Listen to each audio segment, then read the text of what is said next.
Hello, it is Ryan, and we could all use an extra bright spot in our day, couldn't we? Just to make up for things like sitting in traffic, doing the dishes, counting your steps, you know, all the mundane stuff. That is why I'm such a big fan of Chumba Casino. Chumba Casino has all your favorite social casino-style games that you can play for free anytime, anywhere with daily bonuses. That should brighten your day a little. Actually, a lot. So sign up now at ChumbaCasino.com. That's ChumbaCasino.com. No purchase necessary. VGW Group. Void where prohibited by law. See terms and conditions. 18+. Welcome to Music Connects People, the podcast where we talk to the people and artists that bring people together through music. This episode is one from the archives. It's an interview with Micky Dolenz, the drummer and vocalist of the Rock and Roll Hall of Fame deserving, but not yet inducted Monkees. The interview is from November of 2014, so some of the material will be dated, but Micky's take on his relationship with his fans fits right in with the theme of this podcast. I'll share some anecdotes after we listen to the interview. And as always, if you like this podcast, please consider subscribing or writing a positive review on iTunes. As always, your feedback and or suggestions are always welcome. Please enjoy an interview with Micky Dolenz.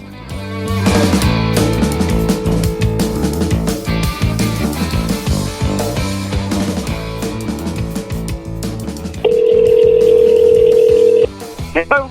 Yeah, hi. Is this Micky? It is. Hi, how are you doing today? This is Thom Jennings. Yeah, great. Great to talk to you. Oh, well, the honor's mine. I really appreciate you, David, setting this up on such short notice. And, I've got a close friend who is a huge Monkees fan, and she's incredibly jealous today. So, all right. If we could start out, typically because it's a daily newspaper published in Niagara Falls, New York. So I always like to start out with just a regional question. I mean, Niagara Falls is a fairly iconic location. So, have you been there before? And if so, any kind of memories or something that you might want to share? Well, of course, I've been there many, many times over the years. I've been even in concert nearby in Buffalo, of course, and boy, I can't even remember the first time I was there. It would have been when I was a child, and we were going across country with my parents, and that, of course, as you say, is one of the iconic, great landmarks, on this continent. And so I've been there a whole bunch of times. It's a lovely part of the world. And what can we expect from this solo show? It's a really cool venue. I don't believe you've ever played there before. It's a fairly intimate setting. So yep, I've heard, and I hear it's a wonderful venue to play. And I like playing intimate venues, when I can. If the economics and everything work out. Most singers will tell you that, it's nice to play intimate places because you feel much more of a connection with the audience. And what you're going to get is, basically all the Monkee hits, because I sang the vast majority of them, and I always do them in their entirety, just as people remember them. And I've always felt that that's very important. I understand why the people are coming, and the majority of them are coming to relive those moments in their life and hear those songs. And so I definitely fulfill that sort of contract with the audience. And then if I'm not doing Monkee songs, I tend to do material from my past, from my childhood, from maybe stuff that has had an influence on me, and I'll tell a story about it. I'll like, for instance, I tell the story. I say I'm gonna do a Chuck Berry tune now, and you may be wondering why. Well, it's because this was my audition piece for the Monkees. This is the song that got me the gig, and I do Johnny Be Good, which was my audition piece for the Monkees. And when I tell the story, people relate to it and they connect, and it makes sense. And I have a few songs like that, and then I'll also maybe do some deep album cuts once in a while. And And that's the show, a wonderful band, 6 pieces, and my sister Coco sings with me. She's been singing with me for years. She even sang on some of the, sang background on some of the early Monkee stuff. And basically, that's it. A good time is had by all. You talked about certainly the intimate audience and the storytelling and the Johnny B. Good stuff. One of the things that's very unique about the Monkees is your relationship with your fans, and that seems to be something you've embraced. Very much so. I mean, can you talk about just how over the years that has evolved? Because I imagine early on it may have been more of a burden because you couldn't really get around. I mean, you're certainly still recognizable, but boy, it seems like you have a real close connection to this rabid following, if you will. Well, yeah, I'm not sure that burden is the right word to use. It logistically, as you mentioned, it can be difficult when you're on tour and you're trying to get from one place to the other, or you're trying to do your work. But that would apply to any actor, or anybody in that kind of a situation. Especially if there's a whole lot of people, it can get sometimes even dangerous. We've seen all kinds of stuff happen over the years. But I can only speak for myself. I can't speak for any of the other guys, but. As far as I'm concerned, I mean, if it wasn't for the fans, you wouldn't have an audience. Anybody wouldn't even have an audience. So you have to acknowledge that. And I think the fact that over the years we've always given them what they want, even if we had new material, even if we wanted to do something different, or a lot of acts, as you know. Will sometimes say, I'm not going to play any of my hits. I mean, I've seen that happen. I've been to concerts where, the act shows up and they say, I'm not going to sing any hits. And, then the audience obviously gets very disappointed. So over the years, I think that may have a lot to do with it. We've always understood that those songs are these people consider those songs part of their childhood, part of their heritage, and you have to perform them. And then the way I look at it is, if you do get out there within the audience, and you got to kind of prepare yourself for it. You're going to get asked questions. You're going to be asked for autographs, and you try to prepare yourself, as it were, steel yourself for it.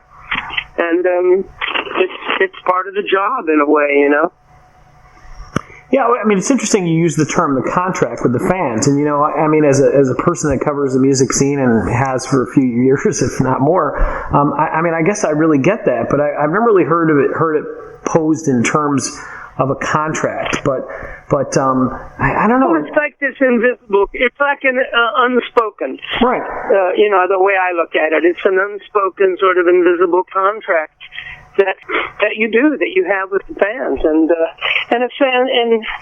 when you do a show, and then when you're not on stage and you're, say, at a meet and greet or somewhere, the way I look at it is, as long as the people, the fans or whoever, are polite and don't get aggressive or anything, then that's fine. It can get it's when you're trying to kick back and sit with your wife and have dinner, and somebody comes over in the middle of your mouthful of shrimp cocktail and throws a bit of paper in front of you and says, "Hey, monkey, sign this." That can get slightly annoying. Yeah, well, I can imagine. I mean, and again, that contract goes both ways. I mean, the fans certainly need to show respect for the artist, and just like you said, you're showing respect for the fans. So that's an interesting good point. Goes both ways. And if we could shift gears just a little bit, there's a kind of a quirky question. I was poking through your Wikipedia entry, and we know Wikipedia is not the most reliable source of information, but there was something. You think? It jumped out at me that you had auditioned for the part of the Riddler in the Batman movies, and it was funny. I was envisioning you in that role, and I thought it would have been pretty cool. Is there a backstory on that? No, that's not true. Well, that's not true. No, I did not.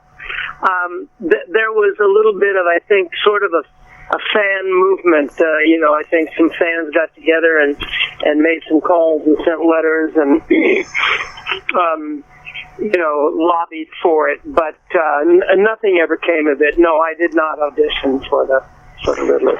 So then I would have liked to, but I never did. I auditioned for the Fonz. I don't know, maybe if that's what you're thinking of.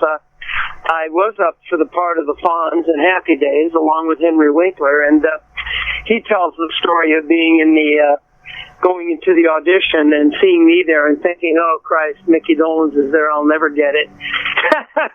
But he was wonderful. He was the Fonz. I was thrilled that he got it.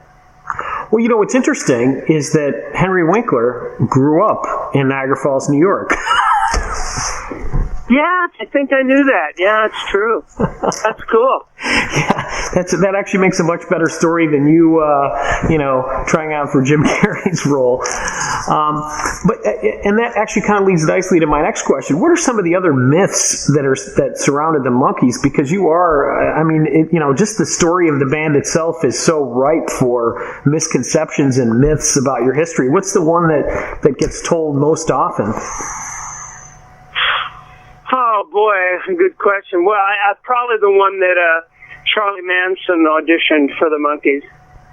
I think that didn't happen, and that tends to go around. Or that it started out as a band, because it didn't. It started out as 4 individual entertainers, singer, musician, actor, and that were cast into this musical television show. That's actually how it happened. And and to this day, I have people that will say, so when you guys must have been excited when you got the TV show. And, I was in a band before the Monkees called Mickey and the One-Nighters, and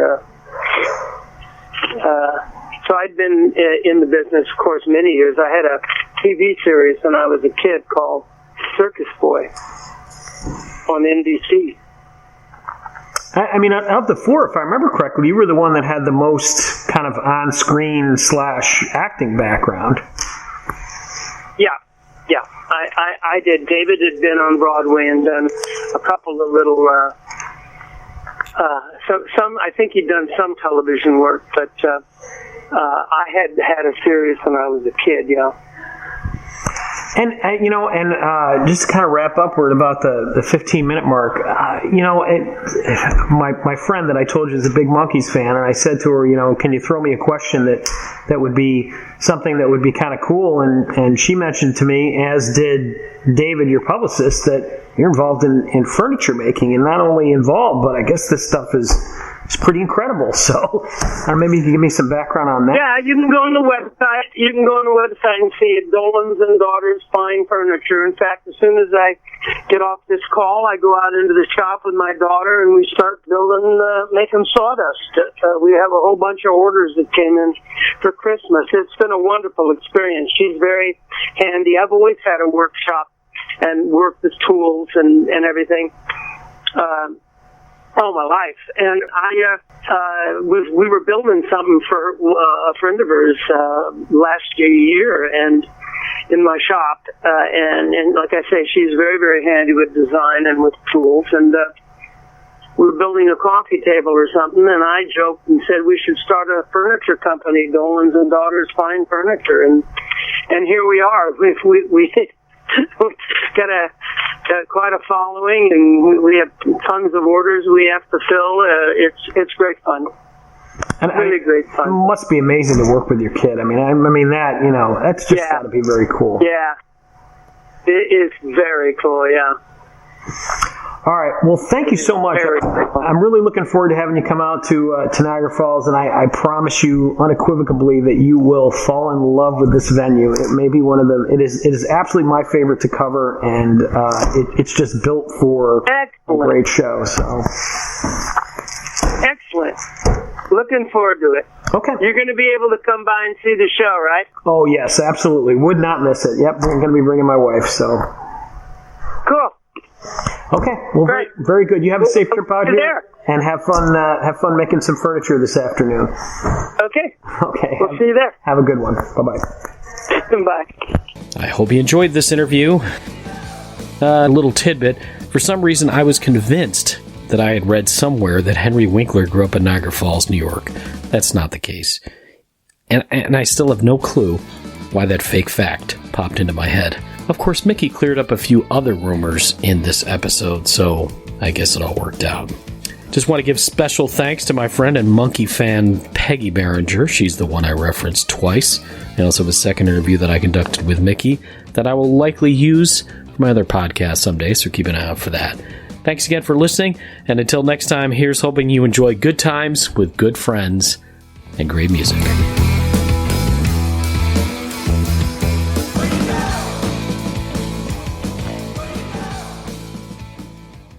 Ryan Seacrest here. When you have a busy schedule, it's important to maximize your downtime. One of the best ways to do that is by going to ChumbaCasino.com. Chumba Casino has all your favorite social casino games like spin slots, bingo, and solitaire that you can play for free for a chance to redeem some serious prizes.